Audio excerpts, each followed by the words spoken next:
How do you start to take unique portraits? I'm Jasmine and I've been doing portrait photography since September 2018.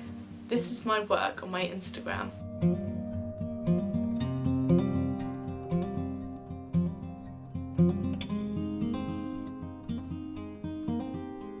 Before doing anything, find places in your house where there is good lighting. For example, these rooms that I've chosen, I often take pictures there, so try and find somewhere similar and then we can get started. This is the setup which I use for this demonstration.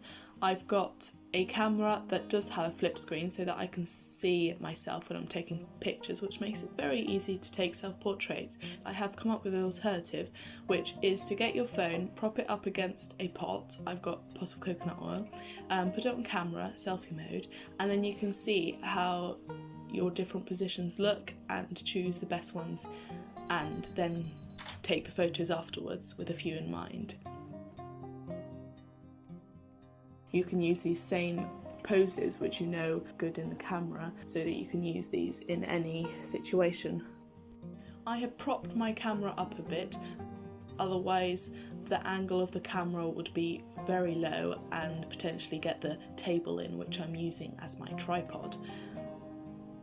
I have just used up some paper which is all scrunched up. You can use a sock or any piece of material to get the right angle which you want. If you don't have a camera, you can definitely use your phone by using the same setup, but just not with the camera obviously. So put it on a timer and you can just take your photos from there. It is in some ways easier if your camera doesn't have a flip screen to use your phone, as you can see exactly what the photo will look like before you take it.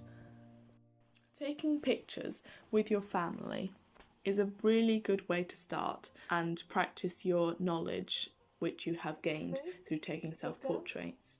At the beginning you can just start by taking pictures of your family, for example when they're sitting on a sofa or cooking. This will help you and your family gain confidence and feel comfortable around the camera, which will enable you in the future to potentially take pictures such as I'm doing at the moment with my sister. Here, as you can see, I'm using different angles. This time I generally went for a lower angle as I liked the fact that it gave interest to the photo. By using your hand or any other objects, if you put it closer to the camera, you'll see that they generally become blurred or either focused depending on where you're focusing. So definitely try out some of those. I, for example, here used my sister's hand. I just held so that it would be in the right position and that came out really nicely. So definitely try out that. You can use different fabrics, different colours to give a blurred glow potentially just to the side of the image. Try and do some close-up or some further away to see which one looks better in this situation, this position. It can give you a lot more variety in your photos and allow you to see what works and what doesn't. You can always give advice to the model as they can't see what they look like, so if you think they could do something that might make the image look better, tell them, obviously in a nice way. These are the photos that I had just taken off the camera. I'm recreating the scenario which I have previously done and really enjoyed the outcome. I used flash and a duvet to create a simple photo which I really enjoyed. I will pop them up here on the screen, the edited versions I've already taken, and I'll later show you the series of photos that I have just taken. Using your hands with flash allows you to work with shadows, which you can then transfer to shadows in direct sunlight, which I generally prefer to do, but it's great practice to do this with flash as you can always have flash and not always sunlight. In this situation I used a pillow to prop my camera up at the right position and angle. I either used my hand to take the picture directly, or I used a 2-second timer to allow me to adjust the duvet around my head or just to not have my hand in the photo. I just put the camera on to portrait mode, which instantly gave me the option of using flash, so I quickly did that, and you can do the same if you wish or find other alternatives. We have placed the mirror on the window ledge and placed the camera there, and as you can see it is catching the reflection. You can do this either on a table or something similar. Okay, so we're going to be taking some photos here. Here's the mirror. I'm going to put my hand here so that it focuses on my hand. So taking pictures with a mirror is a really good way to make an intricate and interesting creative portrait. So a few ways to do this is to place your face close and far away from the mirror, place your hands on the mirror or above your head. You can use things to put on the mirror. For example, if you have long hair, you can place your hair on the mirror and see what effect that has. You can do different angles, closer to the camera and further away. Make sure that both faces are in the picture, if that's what you are going for. If you're using a camera with a flip screen, then definitely check that. Otherwise, always check your images after just to make sure it is on the right zoom. Also, play around with eye contact. You can have eye contact with the camera, with your reflection, or you can look at the camera through the mirror.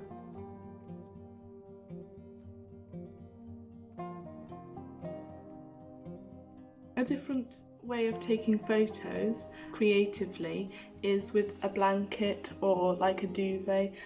I'm going to place this in this corner. So here you don't need to have clothes that match your surroundings, because the blanket and your surroundings will only be two colours. You're using a background as a wall, but I have chosen a colour that is similar just in case it is on show. Here I'm showing you some different poses that you can replicate or learn from. You can try out wrapping different parts of your face, covering bits up. You can just wrap your body and have your head without any blanket. You can use your hands close to your face, either to frame your face, to add interest, to direct the eye to the face in the photo.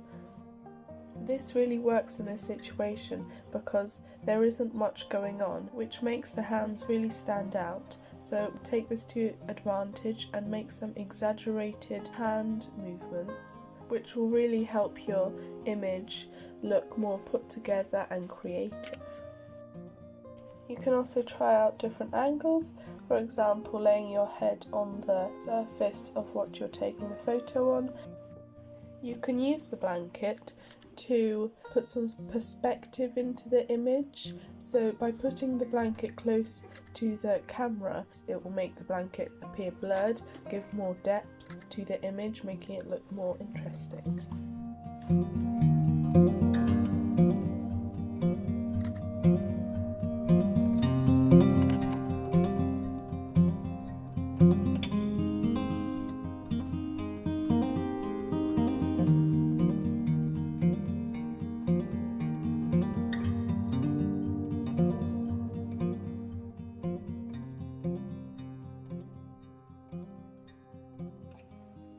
Hands are very useful while taking portraits.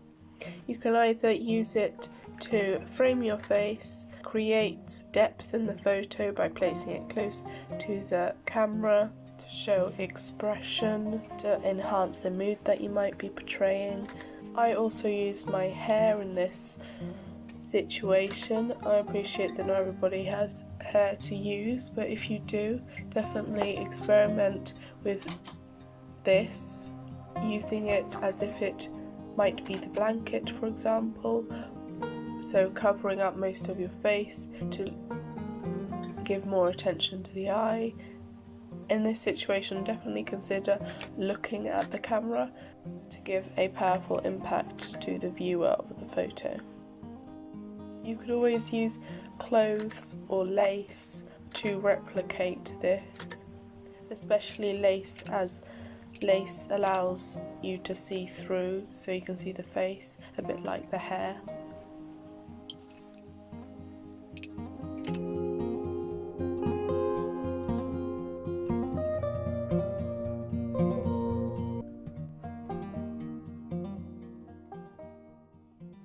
By using kitchen roll, this can replicate images, for example with a leaf with a hole in it, either with a big piece of paper or fabric.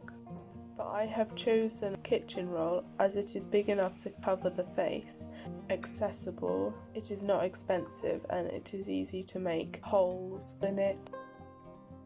I have chosen just to work with one hole, but you can definitely make more holes, for example for an eye and your mouth, or both eyes.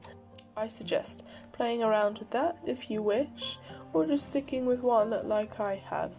Because the kitchen roll is so small, it allows you to reach round with your hands and put your hands in the image.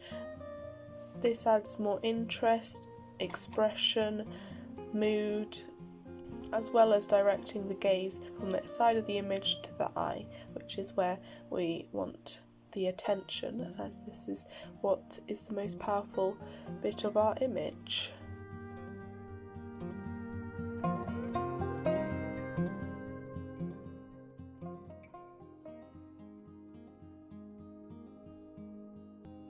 To conclude this video, I'm going to be giving you the main tips for starting portrait photography. The first one being is to find a good lit room, then find the poses that work best for you and incorporate any objects around the house like I have done in my video. If you don't know where to get started, I recommend either starting with the flash and duvet photos that I've taken, or replicating the photos that I took with the kitchen roll, as these are very easy photos to pull off and I think you'll really enjoy working with them. Thank you for watching my video, I hope you enjoyed it, like and subscribe.